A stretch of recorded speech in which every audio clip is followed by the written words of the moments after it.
Assalamualaikum warahmatullahi wabarakatuh. Perkenalkan, nama saya Nuri Lailatul Ayun. Saya dari kelompok 3, angkatan 53, peserta pelatihan dasar CPNS tahun 2022 yang diselenggarakan oleh BKPSDM Provinsi Banten. Pada kesempatan ini, saya akan memaparkan sedikit mengenai nilai-nilai dasar ASN. Apa itu nilai-nilai dasar ASN? Jadi, nilai-nilai dasar ASN itu disebut juga dengan istilah Core Value ASN. Semua ini berdasarkan dalam Undang-Undang Republik Indonesia Nomor 5 Tahun 2014 mengenai ASN, yaitu ASN adalah profesi bagi pegawai negeri sipil dan pegawai pemerintah dengan perjanjian kerja yang bekerja sama pada instansi pemerintah. Jadi, nilai-nilai dasar ini selain berdasarkan Undang-Undang Nomor 5 Tahun 2014, ia juga diambil dari fungsi ASN itu sendiri, yaitu melaksanakan kebijakan publik, memberikan pelayanan publik, dan mempererat persatuan serta kesatuan bangsa. Selanjutnya, nilai-nilai dasar ASN itu ada 7, yaitu berorientasi pelayanan, akuntabilitas, kompeten, harmonis, loyal, adaptif, dan kolaboratif, yang kemudian disingkat menjadi berakhlak. Kita akan bahas satu-satu. Yang pertama, berorientasi pelayanan. Berorientasi pelayanan ini bertujuan untuk menjadi pedoman perilaku bagi para ASN dan menciptakan budaya kerja uang mendukung tercapainya kinerja terbaik. Jadi, keberhasilan implementasi nilai dasar ASN ini dikatakan berhasil apabila pemberian pelayanan kepada masyarakat telah terinternalisasi dan teraktualisasi dalam perilaku pegawai ASN. Kemudian untuk prinsip-prinsip pelayanan publik yang diharuskan bagi ASN itu ada 9. Yang pertama ialah partisipatif, kemudian transparan, responsif, tidak diskriminatif, mudah dan murah, efektif, efisien, aksesibel, akuntabel, dan berkeadilan. Selanjutnya, akuntabilitas. Akuntabilitas ini pengertiannya, akuntabilitas adalah kewajiban untuk bertanggung jawab kepada seseorang atau organisasi yang memberikan amanat. Dan akuntabilitas dalam hal ASN yaitu kewajiban untuk mempertanggungjawabkan segala tindak dan tanduknya sebagai pelayan publik kepada atasan, lembaga pembina, dan lebih luasnya kepada publik.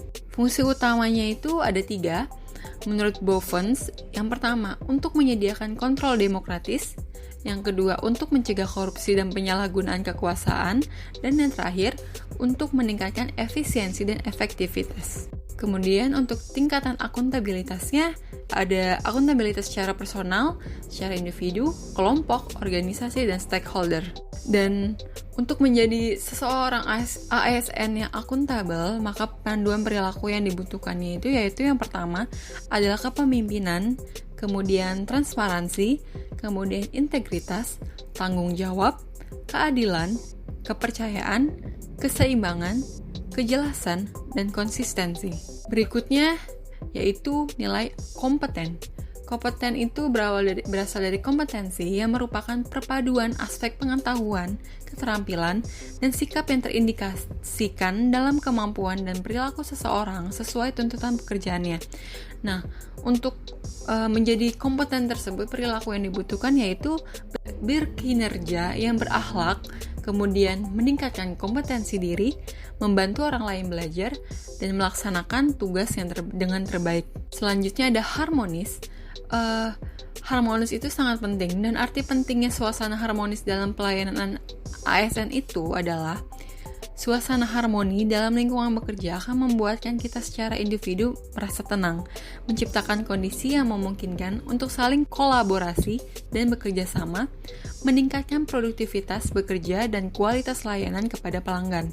Kemudian untuk upaya mewujudkan keharmonisan dalam ASN, yaitu melaksanakan kebijakan publik yang dibuat oleh pejabat pembina kepegawaian sesuai dengan ketentuan perundang-undangan, kemudian memberikan pelayanan publik yang profesional dan berkualitas, dan yang terakhir mempererat persatuan dan kesatuan NKRI.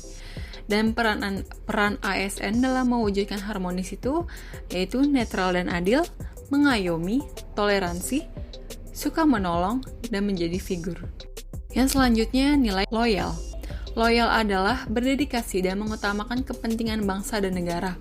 Untuk berperilaku loyal, yaitu memegang teguh ideologi Pancasila, Undang-Undang 1945, setia kepada NKRI, serta pemerintah yang sah. Kemudian, menjaga nama baik sesama ASN, pimpinan instansi dan negara, dan mencegah rahasia jabatan dan negara. Selanjutnya ada adaptif. Adaptif adalah suatu proses yang menempatkan manusia yang berupaya mencapai tujuan-tujuan atau kebutuhan untuk menghadapi lingkungan dan kondisi sosial yang berubah-ubah agar tetap bertahan. Berikut ini penerapan budaya adaptifnya, ada 5 poin. Dapat mengantisipasi dan beradaptasi, memanfaatkan peluang, mendorong jiwa kewirausahaan terkait dengan kinerja instansi dan memperhatikan kepentingan-kepentingan. Dan yang terakhir ada kolaboratif. Kolaborasi pemerintahan ini sebagai sebuah proses yang melibatkan norma bersama dan interaksi saling menguntungkan antar aktor pemerintahan. Faktor keberhasilan ini ada 5 dan faktor penghambatannya ada 2. Bisa dilihat pada slide. Di sini ada kutipan, orang yang memindahkan gunung dimulai dengan membawa batu-batu kecil. Confucius. Demikian yang dapat saya sampaikan. Kurang lebihnya mohon maaf. Semoga bermanfaat. Terima kasih. Wassalamualaikum warahmatullahi wabarakatuh.